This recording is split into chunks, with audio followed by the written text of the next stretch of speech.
Good morning, everyone. This is And this is Georgie Ahnutae, also known as the Mac Daddy of Logan County. So, Georgie, anything else you want to say to the audience before we get started? Not really. So, Georgie, they say that deep in the jungles of Egypt, there are tribes that worship your image. How do you feel about this? They obviously aren't wrong. Like, sometimes I do consider myself to be Jesus Christ incarnate due to my abilities. And yeah, those Egyptian jungle tribes, they're really good. And I do have respect for them. All right, very good, very good. All right, Georgie, next question. You claim to be the man who captured El Chapo.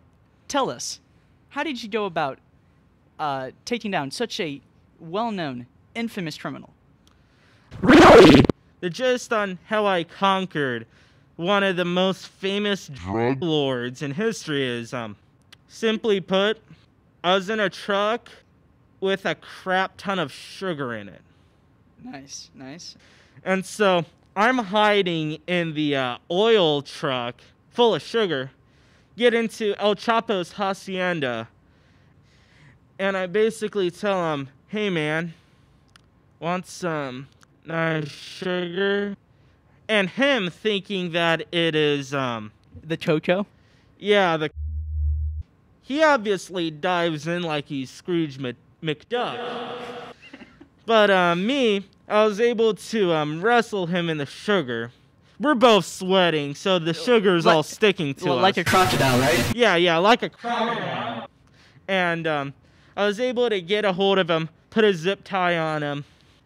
Me and the CIA guys, we just drove him out, and that's how I conquered El Chapo. Would it have made Steve Irwin proud, how you wrestled him? Heck yeah. All right, sweet. Like it's stingray proof, man. Now, Georgie, you claim to have created your own fighting style called Sweet and Sour and defeated the owner of Panda Express over a $19 bill. Tell us, why did you do it? Alright, so I created Sweet and Sour. I was at Panda Express one time and I asked for some pepper steak or whatever with a load of rice. But the sucker, he gave me freaking... I just decided to whip out my brand new fighting style. And it basically goes like... Wah! It's not like one of those martial arts like, say, karate. I got inspiration from European martial arts. Okay. Because I use the great trombone as my weapon. Oh, okay. So I'm just whipping my trombone.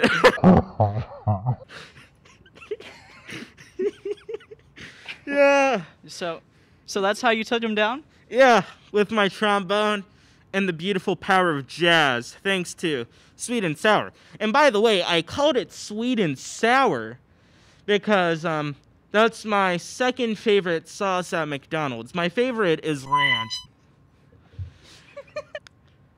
So I named it for my second best. Okay. All right. Very good, very good. All right, give me another question. All right, now, Georgie, you claim to actually be able to see John Cena. Is this true?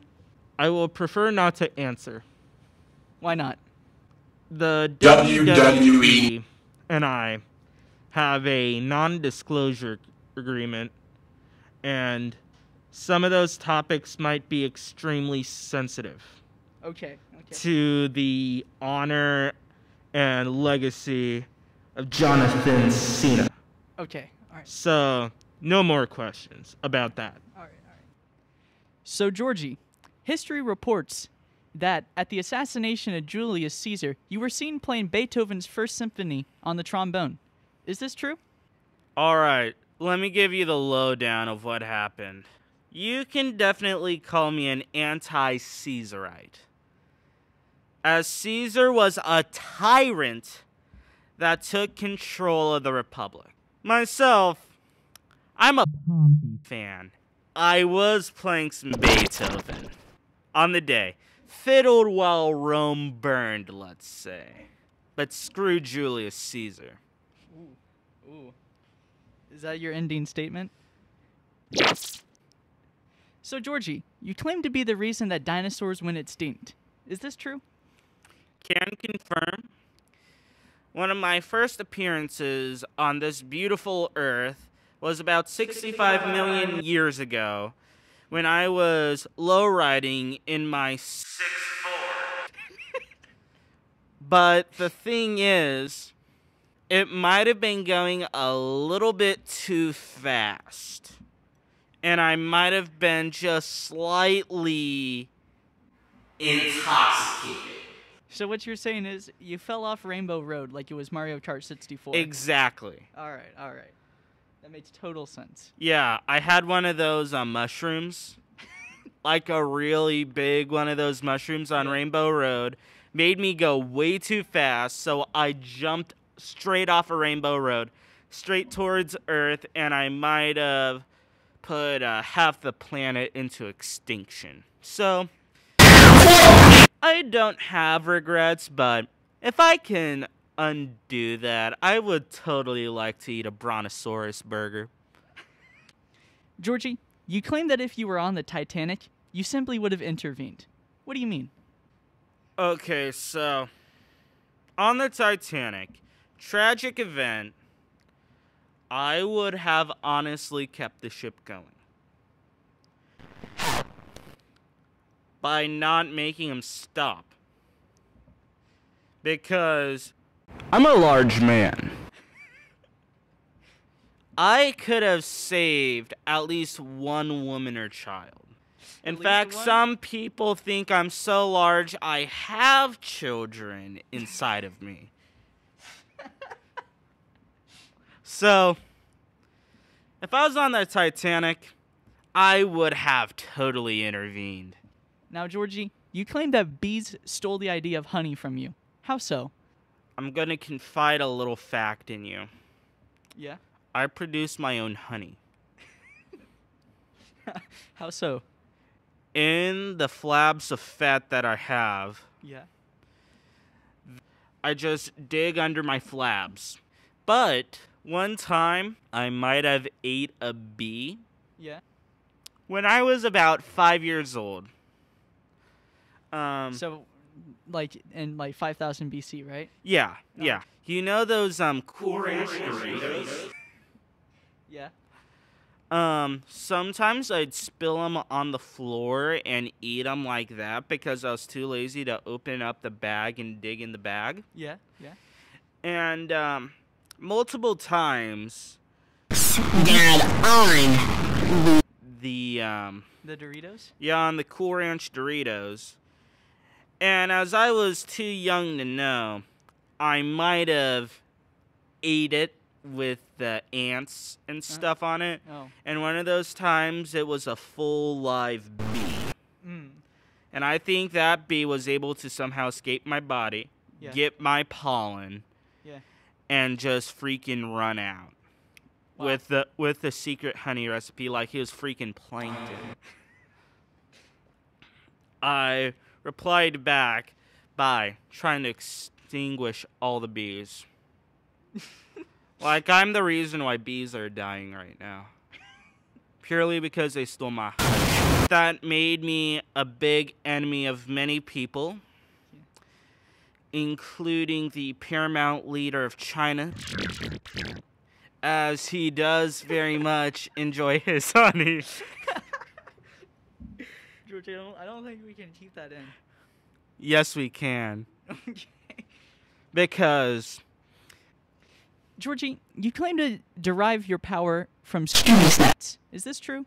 Scooby Snacks. I honestly really do not know where my powers have came from.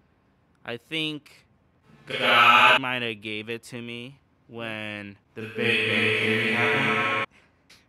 The show or the actual event? The show. The show was first, actually.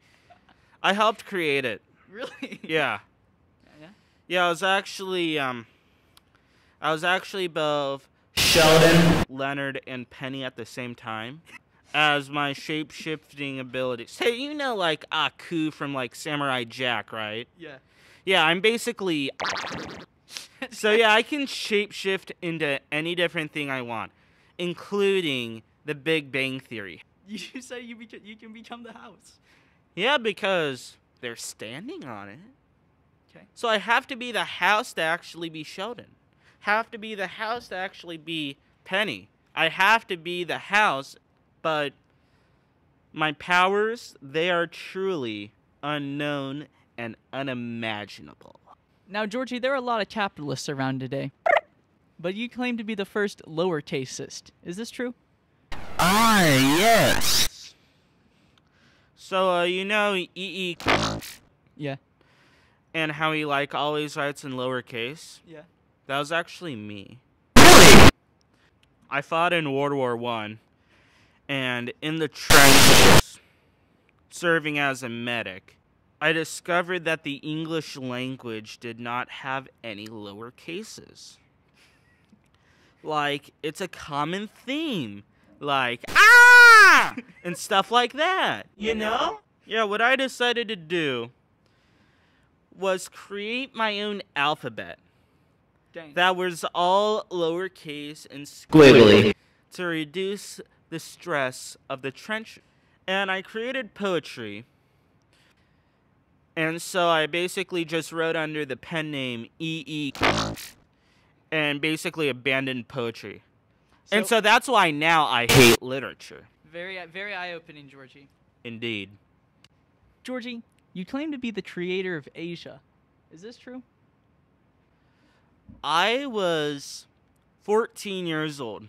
Obviously, a very undeveloped, quite unintelligent being. And I created anime. That hideous abomination of an art form that is so addictive among young Westerners today. And so, as a containment zone, I created the nation of Japan. But what about continental Asia? Wait, I'll get there. So, anime was contained wholly in Japan for about a few million years. But it slowly started to leak into Korea. That's why we have manga, or whatever it's called. Then it heads to China. But then anime is threatening to pollute the entire world. And so what I do is No. That was later. Oh, that was later. Okay. First, what I did is created the Ural Mountains, Constantinople, Ah, yes. and the Red Sea. And so, thusly, I created the land called Asia to contain all of the anime. I think it's going pretty successful so far. Right now, it's at 7 billion. Ooh. And so, I'm thinking at about 10 to 20 billion. It's going to overflow. And anime is going to spread all over the world again. And then And what will you do to stop it? I will come back, cruising down the street in my 6'4". Will this be like the second coming of Christ? Yes. And I will rescue all the teenagers, put them in a place called Youth Group. Nothing but Mark Twain. Ooh. Oh. Hawaiian Punch. Hawaiian Rolls. Oh, nice, nice. And maybe a few chickens. Where do I sign up? Live long enough and you'll see. All right, all right. We are reaching the end of the interview, folks, and now with the penultimate question. Georgie, is it right to say that you are built different? Why, yeah. Georgie, what is it like being banned from Chili's? There has been exactly one restaurant that I have been banned from. Chili's. I see it analogous to that golden bull that Moses saw when he came down to that mountain. Him rejecting the one true God. So what you're saying is the reason you're banned from Chili's is because they don't acknowledge you as the one true God. Yes. And for that reason, I attempted to smite them. They were stronger than what I have thought. The only true mistake that I have ever made was giving them the Uninfinity Stones. which gave them uninfinite power. As I have infinite power, the only way to combat me is uninfinite power. I gave them the uninfinite power so they could cook the best food ever.